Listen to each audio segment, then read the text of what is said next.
Hi friends, ನಿಮಗೆಲ್ಲ ಮತ್ತೊಂದು ವಿಡಿಯೋಗೆ ಸ್ವಾಗತ. ಫ್ರೆಂಡ್ಸ್, ರಾಜ್ಯ ಬಿಜೆಪಿಯಲ್ಲಿ ಅಲ್ಲೋಲ ಕಲ್ಲೋಲವೇ ಆಗ್ತಿದೆ. ಅಚ್ಚರಿಯ ಬೆಳವಣಿಗೆಗಳು ಆಗ್ತಿದೆ. ವಿಜಯೇಂದ್ರ ಅವರನ್ನ ಕೆಳಗಿಳಿಸಲೇಬೇಕು ಅಂತ ಯತ್ನಾಳ್ ಬಣ ಪಟ್ಟು ಹಿಡಿದು ಕೂತಿದೆ. ಇದೇ ವಿಚಾರವಾಗಿ ಈಗ ಯತ್ನಾಳ್ ಮತ್ತು ಟೀಮ್ ಕಡೆಯಿಂದ ಬಿಜೆಪಿ ಹೈಕಮಾಂಡ್ಗೆ ಬಿಗ್ ಶಾಕ್ ಎದುರಾಗಿದೆ. ಯತ್ನಾಳ್ ಮತ್ತು ಬಣ ದಂಡಯಾತ್ರೆಯನ್ನೇ ಶುರು ಮಾಡಿದೆ. ಈಗ ರಾಜ್ಯ ಬಿಜೆಪಿ ಯಾವ ಮಟ್ಟಕ್ಕೆ ಹೋಗಿದೆ ಅಂದ್ರೆ ಯತ್ನಾಳ್ ಅವರು ರಾಜೀನಾಮೆಯನ್ನ ಕೊಡ್ತಾರೆ, ಕರ್ನಾಟಕದಲ್ಲಿ ಹೊಸ ಪಕ್ಷವನ್ನ ಹುಟ್ಟು ಹಾಕ್ತಾರೆ ಅನ್ನೋ ಮಟ್ಟಕ್ಕೆ ಚರ್ಚೆ ನಡೀತಾ ಇದೆ. ಇದಕ್ಕೂ ಮುಖ್ಯವಾಗಿ ಯತ್ನಾಳ್ ಅವರು ತಮ್ಮ ಅಂತಿಮ ನಿರ್ಧಾರವನ್ನು ತಿಳಿಸಿ ಆಗಿದೆ. ಇದು ಬಿಜೆಪಿ ನಾಯಕರಿಗೆ ಒಂದು ದೊಡ್ಡ ಶಾಕ್ ಅಂತಾನೆ ಹೇಳ್ಬೋದು. ವಿಜಯೇಂದ್ರ ಅವರ ಬಂಡವಾಳವನ್ನ ಬಯಲು ಮಾಡ್ತೀವಿ ಅಂತ ಹೇಳ್ತಾ ಇದ್ದಾರೆ. ವಿಜಯೇಂದ್ರ ಹಾಗೂ ಅವರ ಟೀಮ್ ವಿರುದ್ಧವಾಗಿ ಹೈಕಮಾಂಡ್ಗೆ ಚಾರ್ಜ್ ಶೀಟ್ ಅನ್ನ ಸಲ್ಲಿಕೆ ಮಾಡೋದಕ್ಕೆ ನಿರ್ಧರಿಸಿದ್ದಾರೆ.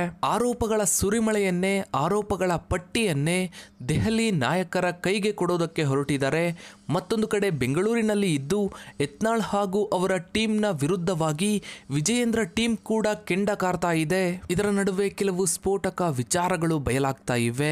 ವಿಜಯೇಂದ್ರ ಅವರ ಸಿಂಗಪೂರ್ ಸೀಕ್ರೆಟ್ ಅನ್ನ ಯತ್ನಾಳ್ ಅವರು ಬಿಚ್ಚಿಟ್ರೆ, ಯತ್ನಾಳ್ ಮಗನ ಸೀಕ್ರೆಟ್ ಅನ್ನ ಬಿಚ್ಚಿಡೋ ಬರದಲ್ಲಿ ವಿಜಯೇಂದ್ರ ಟೀಮ್ ಇದೆ ಅಂತ ದೊಡ್ಡ ಚರ್ಚೆ ನಡೀತಾ ಇದೆ. ಏನೇ ಆದ್ರೂ ರಾಜ್ಯಾಧ್ಯಕ್ಷ ಸ್ಥಾನದಿಂದ ಕೆಳಗಿಳಿಯೋದಿಲ್ಲ ಅನ್ನೋ ಆತ್ಮವಿಶ್ವಾಸದಲ್ಲಿ ವಿಜಯೇಂದ್ರ ಅವರು ಇದ್ದಾರೆ. ಹೀಗಾಗಿ ಹೈಕಮಾಂಡ್ ಏನ್ ಮಾಡುತ್ತೆ ಅನ್ನೋದೇ ಎಲ್ಲರ ಕುತೂಹಲವಾಗಿದೆ. ಹಾಗಾದ್ರೆ ಹೊಸ ಪಕ್ಷವನ್ನ ಕಟ್ತಾರ ಯತ್ನಾಳ್? ವಿಜಯೇಂದ್ರ ಅವರ ಮುಂದಿನ ನಡೆ ಏನು? ಈ ಎರಡೂ ಬಣಗಳ ಮುಂದಿನ ಪ್ಲಾನ್ ಏನು? ಬಿಜೆಪಿ ಹೈಕಮಾಂಡ್ ಸೈಲೆಂಟ್ ಆಗಿ ಎಲ್ಲವನ್ನ ನೋಡ್ತಾ ಇರೋದು ಯಾಕೆ? ರಾಜ್ಯ ಬಿಜೆಪಿ ಹಿಬ್ಬಾಗವಾಗುತ್ತಾ? ಎಲ್ಲವನ್ನ ಇವತ್ತಿನ ಈ ಒಂದು ವಿಡಿಯೋದಲ್ಲಿ ಹೇಳ್ತಾ ಹೋಗ್ತೀವಿ, ಬನ್ನಿ ಫ್ರೆಂಡ್ಸ್. ಬಿಜೆಪಿ ರಾಜ್ಯಾಧ್ಯಕ್ಷ ಬದಲಾವಣೆ ವಿಚಾರ ನಿರ್ಣಾಯಕ ಹಂತಕ್ಕೆ ಬಂದು ತಲುಪಿದೆ. ಕಳೆದ ಒಂದು ವರ್ಷದಿಂದ ಬಿಜೆಪಿಯಲ್ಲಿ ಏನೆಲ್ಲ ನಡೀತಾ ಇದೆ ಅನ್ನೋದು ಇಡೀ ದೇಶಕ್ಕೆ ಗೊತ್ತಿದೆ. ಅಧಿಕೃತವಾಗಿ ಪಕ್ಷ ಹಿಬ್ಬಾಗ ಆಗದೇ ಇದ್ರೂ ಪಕ್ಷದ ನಾಯಕರ ಮನಸ್ಥಿತಿ ಹಿಬ್ಬಾಗ ಆಗಿದೆ ಅನ್ನೋದು ರಾಜ್ಯದ ಜನಕ್ಕೆ ಗೊತ್ತೇ ಇದೆ. ಬಿಜೆಪಿ ಅಧಿಕಾರದಲ್ಲಿ ಇಲ್ಲದೇ ಇದ್ರೂ ಪಕ್ಷದ ಅಧ್ಯಕ್ಷ ಸ್ಥಾನಕ್ಕೆ ಜಗಳ ನಡೀತಾ ಇದೆ. ಎರಡು ಟೀಮ್ಗಳು ಪರಸ್ಪರ ಶಕ್ತಿ ಪ್ರದರ್ಶನಕ್ಕೆ ಮುಂದಾಗಿವೆ. ಹಾಗಿದ್ರೆ ಈ ರೀತಿಯ ಪರಿಸ್ಥಿತಿಗೆ ಕಾರಣ ಏನು ಅಂತ ನೋಡಿದ್ರೆ ಬಿಜೆಪಿ ಹೈಕಮಾಂಡ್ ಕಡೆ ಎಲ್ಲರೂ ನೋಡಬೇಕಾಗುತ್ತೆ. ಸದ್ಯಕ್ಕೆ ಪಕ್ಷ ಅಧಿಕಾರದಲ್ಲಿ ಇಲ್ಲ. ಪಕ್ಷವನ್ನ ಇನ್ನೂ ಸ್ಟ್ರಾಂಗ್ ಮಾಡೋದಕ್ಕೆ ಇದು ಒಳ್ಳೆಯ ಸಮಯ. ದಕ್ಷಿಣ ಭಾರತದಲ್ಲಿ ಬಿಜೆಪಿಯ ಕೋಟೆಯನ್ನ ಮತ್ತೆ ಕಟ್ಟಬೇಕು ಅಂದ್ರೆ ಅದಕ್ಕೆ ಬುಡಾನೆ ಕರ್ನಾಟಕ. ಆದರೆ ಬಿಜೆಪಿ ನಾಯಕರು ರಾಜ್ಯ ಬಿಜೆಪಿಯ ಒಳಜಗಳವನ್ನ ನೋಡಿಯೂ ಸುಮ್ಮನಿರುವಂತೆ ಕಾಣ್ತಾ ಇದೆ. ಇದರ ಪರಿಣಾಮ ದೆಹಲಿ ಚುನಾವಣೆಯಲ್ಲಿ ಬ್ಯುಸಿಯಾಗಿದ್ದ ಹೈಕಮಾಂಡ್ನ ನಾಯಕರಿಗೆ ಈಗ ಕರ್ನಾಟಕದಿಂದ ಬಿಗ್ ಶಾಕ್ ಎದುರಾಗಿದೆ. ಯತ್ನಾಳ್ ಅವರ ನೇತೃತ್ವದಲ್ಲಿ ದೆಹಲಿಯಲ್ಲಿ ಹೈಕಮಾಂಡ್ನ ನಾಯಕರನ್ನ ಭೇಟಿ ಮಾಡೋದಕ್ಕೆ ವಿಜಯೇಂದ್ರ ವಿರೋಧಿ ಟೀಮ್ ಕಾದು ಕುಳಿತಿದೆ. ಯತ್ನಾಳ್ ಅವರ ಟೀಮ್ನಲ್ಲಿ GM ಸಿದ್ದೇಶ್ವರ್ ಅವರು, ರಮೇಶ್ ಜಾರಕಿಹೊಳಿ, ಕುಮಾರ್ ಬಂಗಾರಪ್ಪ, BP ಹರೀಶ್ ಸೇರಿದಂತೆ ಅನೇಕರಿದ್ದಾರೆ. ಸೋಮವಾರ ಹೋಗಿದ್ದ ಈ ತಂಡಕ್ಕೆ ಇಲ್ಲಿವರೆಗೂ ಅಮಿತ್ ಶಾ ಅವರ ಭೇಟಿಯಾಗಿಲ್ಲ.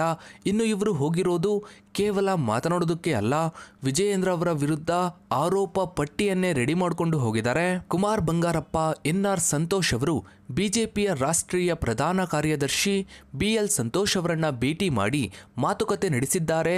ಅಲ್ಲದೆ ರಮೇಶ್ ಜಾರಕಿಹೊಳಿ, ಕುಮಾರ್ ಬಂಗಾರಪ್ಪ ಹಾಗೂ ಶ್ರೀಮಂತ ಪಾಟೀಲ್ ಅವರು ಹೈಕಮಾಂಡ್ನ ನಾಯಕರನ್ನ ಭೇಟಿ ಮಾಡಿ ದೂರನ್ನ ಕೊಟ್ಟಿದ್ದೀವಿ, JP ನಡ್ಡಾ ಅವರನ್ನು ಸಹ ಭೇಟಿ ಮಾಡಿದ್ದೀವಿ ಅಂತ ಹೇಳಿದ್ದಾರೆ.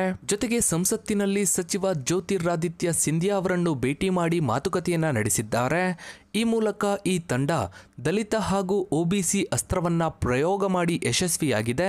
ಇನ್ನು ಈಗ ಯತ್ನಾಳ್ ತಂಡ ಲಿಂಗಾಯತ ಬ್ರಹ್ಮಾಸ್ತ್ರವನ್ನ ಬಿಡೋದಕ್ಕೆ ತಯಾರಾಗಿ ನಿಂತಿದೆ. ಯತ್ನಾಳ್ ಹಾಗೂ ಮಾಜಿ ಸಂಸದ ಸಿದ್ದೇಶ್ವರ್ ಅವರ ನೇತೃತ್ವದಲ್ಲಿ ಹೈಕಮಾಂಡ್ ನಾಯಕರ ಭೇಟಿಗೆ ಪ್ರಯತ್ನವನ್ನ ಮಾಡ್ತಾ ಇದ್ದಾರೆ. ಇದು ಖಂಡಿತವಾಗ್ಲೂ ಬಿಜೆಪಿ ಹೈಕಮಾಂಡ್ಗೆ ಹಿಕ್ಕಟ್ಟಿನ ಪರಿಸ್ಥಿತಿ.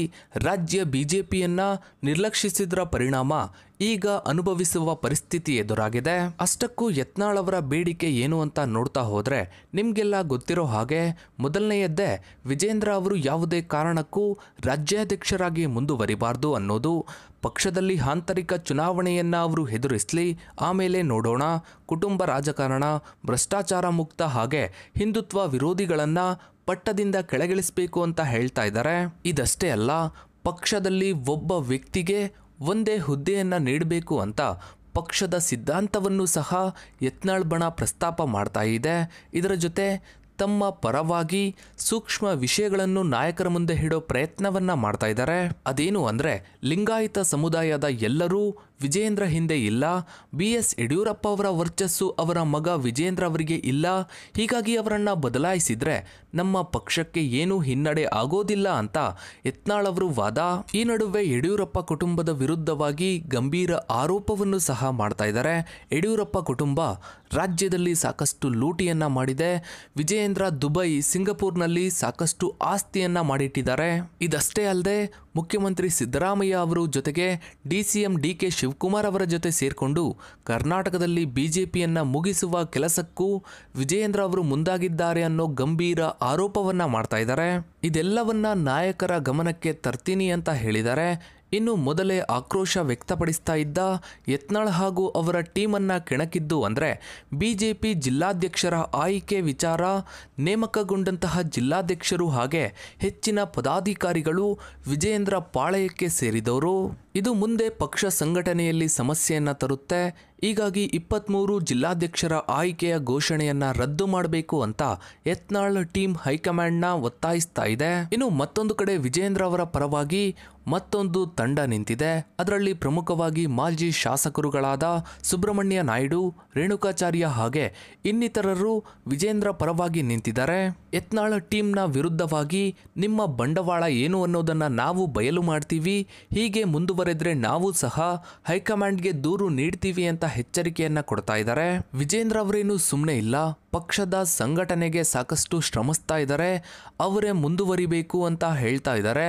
ಅದಷ್ಟೇ ಅಲ್ಲದೆ ಭಿನ್ನಮತೀಯರ ವಿರುದ್ಧವಾಗಿ ಯಾವ ರೀತಿಯಲ್ಲಿ ಹೋರಾಟವನ್ನ ರೂಪಿಸಬೇಕು ಅನ್ನೋ ಬಗ್ಗೆ ಸಭೆಗಳನ್ನ ನಡೆಸ್ತಾ ಇದ್ದಾರೆ.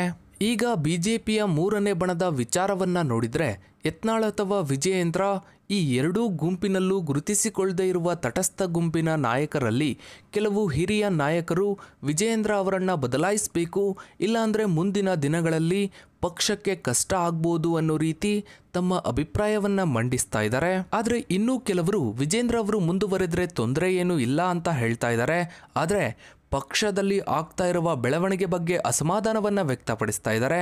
ಆದರೆ ಈ ತಟಸ್ಥ ಗುಂಪನ್ನು ಸಹ ಬಳಸಿಕೊಂಡು ಯತ್ನಾಳ್ ಅವರು ಹೈಕಮಾಂಡ್ಗೆ ಶಾಕ್ ಅನ್ನ ಕೊಡ್ತಾ ಇದ್ದಾರೆ. ಅದು ಯಾವ ರೀತಿ ಅಂದ್ರೆ ಈ ತಟಸ್ಥ ಗುಂಪಿನಲ್ಲಿರುವ ನಾಯಕರು ಸಹ ನಿಧಾನವಾಗಿ ಯತ್ನಾಳ್ ಟೀಮ್ಗೆ ಬೆಂಬಲವನ್ನ ಕೊಡ್ತಾ ಇದ್ದಾರೆ ಎನ್ನುವ ರೀತಿಯಲ್ಲಿ ಬಿಂಬಿಸಲಾಗ್ತಾ ಇದೆ. ಈ ಮೂಲಕವಾಗಿಯೂ ಯತ್ನಾಳ್ ಅವರು ಪರೋಕ್ಷವಾಗಿ ವಿಜಯೇಂದ್ರ ಅವರ ವಿರುದ್ಧವಾಗಿ ನಾಯಕರಿಗೆ ಸಂದೇಶವನ್ನ ರವಾನಿಸ್ತಾ ಇದ್ದಾರೆ. ಇದರ ಭಾಗವಾಗಿ ಯತ್ನಾಳ್ ಅವರು ಮತ್ತೊಂದು ದಾಳವನ್ನ ಹುರುಳಿಸ್ತಾ ಇದ್ದಾರೆ. ಯತ್ನಾಳ್ ಬಣ ವಿಜಯೇಂದ್ರ ಅವರ ವಿರುದ್ಧದ ಹೋರಾಟಕ್ಕೆ ನೇತೃತ್ವ ವಹಿಸುವಂತೆ ಸಂಸದ ಬಸವರಾಜ ಬೊಮ್ಮಾಯಿ ಅವರಿಗೆ ಮನವಿಯನ್ನ ಮಾಡಿಕೊಂಡಿದೆ. ಇದು ಕೂಡ ಕುತೂಹಲ ತರುವ ವಿಚಾರ. ಆದ್ರೆ ಬೊಮ್ಮಾಯಿ ಅವರು ಇದಕ್ಕೆ ಒಪ್ಪಿಕೊಳ್ಳುವಂತಹ ಸಾಧ್ಯತೆ ಇಲ್ಲ. ಇನ್ನು ರಾಜ್ಯ ಬಿಜೆಪಿಯ ಸಂಸದರೆಲ್ಲ ನಮ್ಮ ಕಡೆ ಇದ್ದಾರೆ ಅಂತ ಯತ್ನಾಳ್ ಅವರು ಹೇಳ್ತಾ ಇದ್ದಾರೆ. ಅದರಲ್ಲೂ ಚಿಕ್ಕಬಳ್ಳಾಪುರ ಸಂಸದ ಡಾಕ್ಟರ್ ಕೆ ಸುಧಾಕರ್ ಅವರು, ದಾವಣಗೆರೆಯ ಮಾಜಿ ಸಂಸದ GM ಸಿದ್ದೇಶ್ವರ್ ಅವರು, ಚಿತ್ರದುರ್ಗದ ಗೋವಿಂದ್ ಕಾರಜೋಳ ಅವರು ಮನಸ್ಸು ಇಲ್ಲದೆ ಇದ್ರೂ ಪಕ್ಷದಲ್ಲಿ ಒಂದು ರೀತಿ ತಟಸ್ಥವಾಗಿದ್ದಾರೆ. ನಮ್ಮನ್ನ ಸಂಪರ್ಕ ಮಾಡ್ದೇನೆ ಜಿಲ್ಲಾಧ್ಯಕ್ಷರ ನೇಮಕಾತಿ ಮಾಡಿರೋದಕ್ಕೆ ಅಸಮಾಧಾನವನ್ನ ವ್ಯಕ್ತಪಡಿಸ್ತಾ ಇದ್ದಾರೆ. ಹೀಗಾಗಿ ಪಕ್ಷದಲ್ಲಿ ಅಸಮಾಧಾನಗೊಂಡಂತಹ ನಾಯಕರನ್ನು ಸಹ ತಮ್ಮ ವಿಶ್ವಾಸಕ್ಕೆ ತೆಗೆದುಕೊಳ್ಳುವಂತಹ ಪ್ರಯತ್ನದಲ್ಲಿ ಯತ್ನಾಳ್ ಟೀಮ್ ಕಸರತ್ತು ನಡೆಸ್ತಾ ಇದೆ. ಇದಲ್ಲದೆ ಯತ್ನಾಳ್ ಅವರು ಒಂದು ಖಡಕ್ ಸಂದೇಶವನ್ನ ಕೊಟ್ಟಿದ್ದಾರೆ. ಒಂದು ವೇಳೆ ವಿಜಯೇಂದ್ರ ಅವರು ಏನಾದರೂ ಮರು ಆಯ್ಕೆ ಆದ್ರೆ ಪಕ್ಷದ ರಾಜ್ಯಾಧ್ಯಕ್ಷರಾಗಿ ಆಗ ನಮ್ಮ ನಿರ್ಣಯವನ್ನ ತಿಳಿಸ್ತೀವಿ, ಫೈನಲ್ ಡಿಸಿಷನ್ ಅನ್ನ ನಿಮ್ಮ ಮುಂದೆ ಇಡ್ತೀವಿ ಅಂತ ಹೇಳಿದ್ದಾರೆ. ಇದು ಒಂದು ರೀತಿ ಬೆದರಿಕೆ ಹಾಕಿದ ಹಾಗೆ ಕಾಣಿಸ್ತಾ ಇದೆ. ಆದ್ರೆ ಮುಂದೆ ಏನ್ ಮಾಡಬಹುದು, ಆ ರೀತಿ ಏನಾದರೂ ಆದ್ರೆ ಸಮಾನ ಮನಸ್ಕರೆಲ್ಲ ಸೇರ್ಕೊಂಡು ಹೊಸ ಪಕ್ಷದ ಉದಯಕ್ಕೆ ಕಾರಣ ಆಗ್ತಾರಾ, ಈ ರೀತಿನೂ ಚರ್ಚೆಗಳು ನಡೀತಾ ಇದೆ. ಈ ಗುದ್ದಾಟಗಳ ಟೆನ್ಷನ್ ನಡುವೆ ಹೈಕಮಾಂಡ್ಗೆ ಕೆಲವು ರಾಜ್ಯ ನಾಯಕರು ಒತ್ತಡವನ್ನ ಹಾಕ್ತಾ ಇದ್ದಾರೆ. ಸಂಘ ಪರಿವಾರದಿಂದ ಬಂದಿರುವ ಹಿರಿಯ ನಾಯಕ ಅರವಿಂದ್ ನಿಂಬಾವಳಿ ಅವರು ಪಕ್ಷದಲ್ಲಿ ಬಂಡಾಯ ಎದ್ದಿದ್ದಾರೆ. ಬಿಜೆಪಿ ರಾಷ್ಟ್ರೀಯ ಅಧ್ಯಕ್ಷ JP ನಡ್ಡಾ ಅವರೊಂದಿಗೆ ಒಂದು ಸುತ್ತಿನ ಮಾತುಕತೆ ನಡೆಸಿ ಬಂದಾಗಿದೆ. ಇನ್ನು ಗೃಹ ಸಚಿವ ಅಮಿತ್ ಶಾ ಅವರನ್ನ ಭೇಟಿ ಮಾಡುವಂತಹ ಸಾಧ್ಯತೆ ಇದೆ. ಇದನ್ನ ಹೊರತುಪಡಿಸಿ ರಾಜ್ಯಾಧ್ಯಕ್ಷ ಸ್ಥಾನಕ್ಕೆ ಕಣ್ಣಿಟ್ಟಿರುವಂತಹ ತಟಸ್ಥ ಗುಂಪಿನ ನಾಯಕರು ಇದ್ದಾರೆ. ಈಗಾಗಲೇ ಶ್ರೀರಾಮುಲು ಅವರು ಓಪನ್ ಆಗಿ ಹೇಳಿಕೊಂಡಿದ್ದಾರೆ, ನಾನು ರಾಜ್ಯಾಧ್ಯಕ್ಷ ಪಟ್ಟಕ್ಕೆ ಸಿದ್ಧ ಅಂತ. ಇದನ್ನ ನಾಯಕರ ಜೊತೆ ಚರ್ಚೆ ಮಾಡೋದಕ್ಕೂ ನಿರ್ಧರಿಸಿದ್ದಾರೆ. ಈಗಾಗಲೇ ಅವರಿಗೆ ಹೈಕಮಾಂಡ್ ಕೂಡ ದೆಹಲಿ ಚುನಾವಣೆಯ ಬಳಿಕ ಬರುವಂತೆ ಬುಲಾವು ನೀಡಿದೆ. ಅದು ಬೇರೆ ವಿಚಾರಕ್ಕೆ. ಆದರೆ ಆ ಚರ್ಚೆಯ ನಡುವೆ ಈ ಒಂದು ಪ್ರಸ್ತಾಪವನ್ನು ಇಡುವಂತಹ ಸಾಧ್ಯತೆ ಇದೆ. ಇಲ್ಲಿ ಅಚ್ಚರಿಯ ವಿಷಯ ಏನು ಅಂದರೆ, ರಾಮುಲು ಅವರು ಅಧ್ಯಕ್ಷರಾದರೆ ಆಗ್ಬೋದು ಅಂತ ಯತ್ನಾಳ್ ಬಣ ಅವರಿಗೆ ಸಪೋರ್ಟ್ ಮಾಡ್ತಾ ಇದೆ. ಇದು ಕೂಡ ಕುತೂಹಲ ಮೂಡಿಸಿರುವಂತಹ ವಿಚಾರ. ಇದಲ್ಲದೆ ಸ್ವತಃ ಯತ್ನಾಳ್ ಅವರು ಲಿಂಗಾಯತ ಕೋಟಾದ ಅಡಿಯಲ್ಲಿ ತಾನು ರಾಜ್ಯಾಧ್ಯಕ್ಷ ಆಗೋದಕ್ಕೆ ಸಿದ್ಧ ಅಂತ ಈಗಾಗಲೇ ಕುರ್ಚಿ ಮೇಲೆ ಕಣ್ಣಿಟ್ಟಿದ್ದಾರೆ.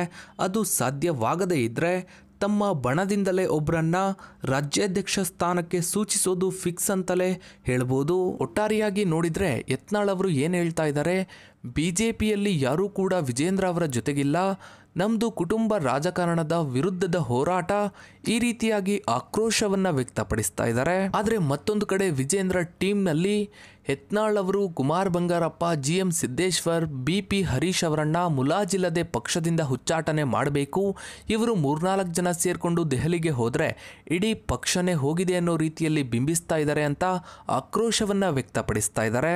ಇದಲ್ಲದೆ ಯತ್ನಾಳ್ ಅವರ ಮಗನ ಸೀಕ್ರೆಟ್ ಅನ್ನ ರಿವೀಲ್ ಮಾಡೋದಕ್ಕೆ ವಿಜೇಂದ್ರ ಅವರ ಟೀಮ್ ಸಿದ್ಧವಾಗಿದೆ ಅನ್ನೋ ರೀತಿ ಗುಮಾನಿ ಎದ್ದಿದೆ. ಈ ಎರಡೂ ಟೀಮ್ಗಳ ನಡುವೆ ರಾಜ್ಯಾಧ್ಯಕ್ಷ ಕುರ್ಚಿಗೆ ಕಾಯೋರ ಸಂಖ್ಯೆ ಕೂಡ ಜಾಸ್ತಿ ಆಗ್ತಾ ಇದೆ.